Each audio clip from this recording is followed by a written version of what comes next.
I'm sure he was in the room at some point, just like you're all in the room, but I have no idea who he was. So. Christopher Krebs, the former head of CISA. Yeah. This is a man who weaponized his position against free speech in the election context, in the context of COVID-19, a presidential memorandum to the one you just signed, chances he might have, and further instructs your Department of Justice, other aspects of your government, to investigate some of the malign acts that he participated in while he was still head of CISA. This is another one. I don't know that I met him. I'm sure I met him, but I didn't know him. And he came out right after the election, which was a rigged election, badly rigged election. We did phenomenally in that election. Look what happened to our country because of it. Open borders, millions of people coming into our country. Russia and Ukraine, that would have never happened. October 7th would have never happened. Afghanistan, the way that they withdrew with 13 dead, but so many killed, actually. I mean, so many killed outside of the 13 soldiers, hundreds of people killed. And maybe, I don't know, never mentioned, but I mentioned it, 42 or 43 people so badly injured, the legs, the arms, blown off, the face. And this is all because of an incompetent group of people that preceded us, and that would have never happened.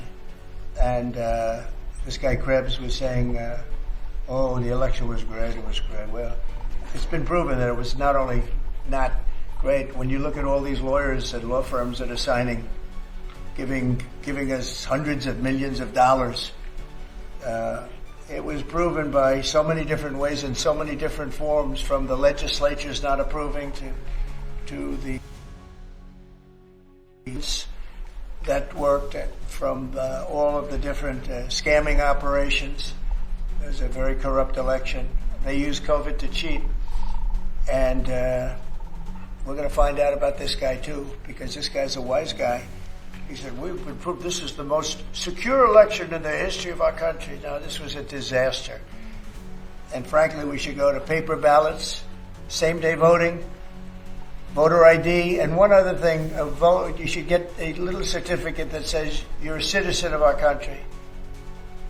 You get a citizen piece of paper that says you're a citizen before you can vote.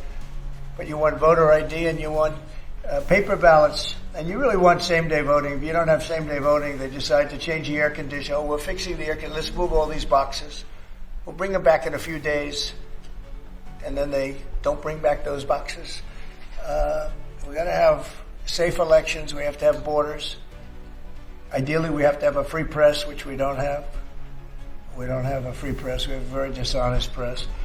This is an honor. We're going to find out whether or not he was right. This was a disgraceful election, and this guy sat back saying, well, I'm a member, or like he's a Republican or something, and almost right from the beginning.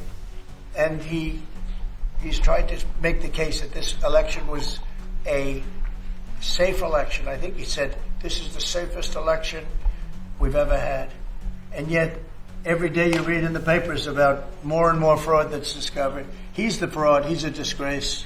So we'll find out whether or not it was a safe election.